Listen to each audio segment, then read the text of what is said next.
Good day. We are gathering today to celebrate United Nations Day. One of the major accomplishments of the human race has been the establishment of the United Nations and the work the organization does.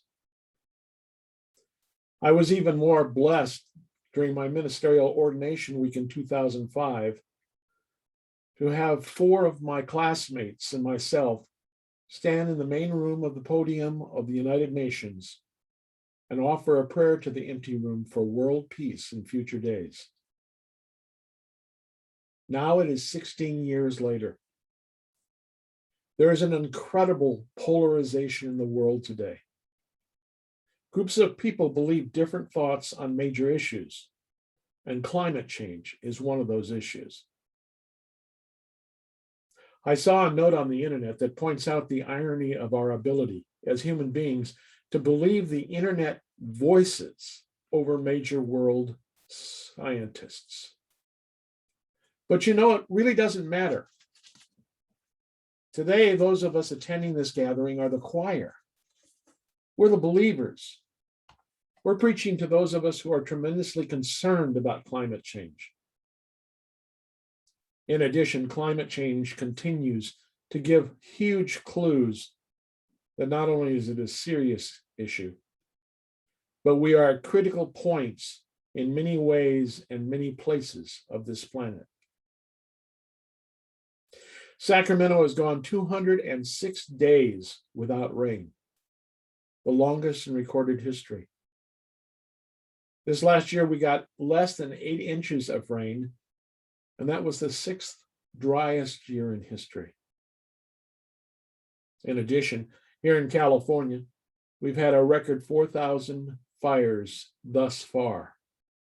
And our temperatures in the United States are higher than they have ever been, going up 2 degrees just in the last year. We are forecast to have continued increased heat, growing drought, and more wildfires. And the water supplies continue to decline. On the coastal areas, there's flooding and erosion. Yet we keep hearing everything's normal. But we are the advocates. It's up to each of us to make a difference. It's up to each of us to spread the word and take the steps to effect change. Each day we have that opportunity. My beloved wife now does all our clothes drying in the backyard with rolling clothes racks. We've changed our shower heads. We use the dishwasher when it's full. We have drip lines for our watering. A saving grace during the pandemic has been a drop in travel. There was a picture of Singapore, and the picture showed prior to the pandemic and 6 months after the pandemic. The difference in the quality of the air was so noticeable. In addition, we as families are taking trips away from the house less often. In our household, we only go out on Mondays. We also have a productive garden that's providing us with tomatoes and herbs and other things for our recipes. Yesterday, my wife made a key lime pie from the limes off our tree. Our recipes are simpler. Each of us in this gathering have taken those kinds of steps to become climate warriors. And that's what it'll take. Each of us must participate. I represent the faith traditions of Sacramento working together as the Interfaith Council of Greater Sacramento.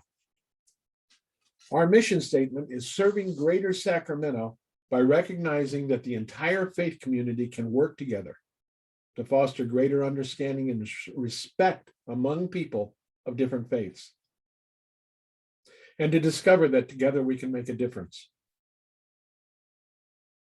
Earlier this week, I joined over 100 other people in a program from Minnesota called In a Time Such as This.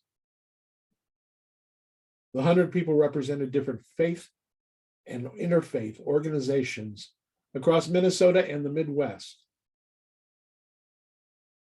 And a couple of points became very clear in this workshop.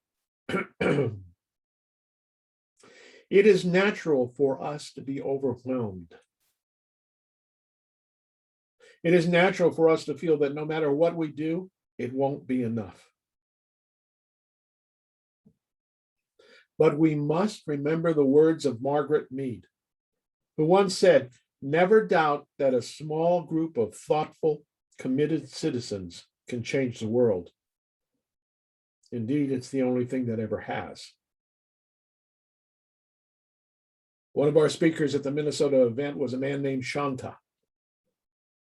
He is the president of Omnia Institute for Contextual Leadership and is dedicated to the vision of the role that faith and interfaith has in a quest of change.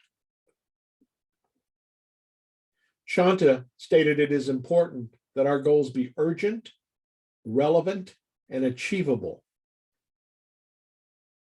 I'm reminded of a song by a group called Devotion. The chorus goes, "Do all you can with what you have in the time you have in the place you are. Do all you can." It's all we can do. As I said earlier, we're the choir, we're the believers. We are here today in this event because we're making a difference. We have filled a chair in this gathering of action and activity. The challenge is for each of us to use our voice to fill the chair that is next to us over and over again. Our job is to build bridges through steps of empowerment, using love as a basic building block. The other approach doesn't work.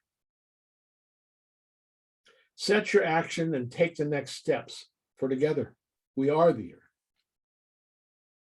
For together we are the perfect climate warriors.